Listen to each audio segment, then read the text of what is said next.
Let's try a Bengali lemon.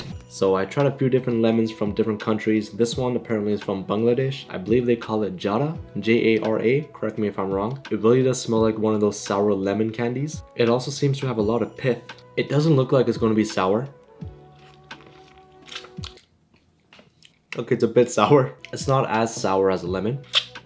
It really is like a mix between a lemon and a lime. I don't know, but this is reminding me of Sprite. I think I'm gonna make something out of this. 1 second.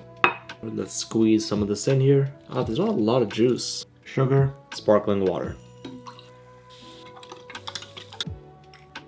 Kind of refreshing. Okay, this honestly tastes like diluted Sprite. I put nowhere near as much sugar as Sprite actually uses, but this kind of tastes like Sprite, but it's not as sweet. I guess Sprite really is a lemon and a lime. Pretty cool. I would give this a...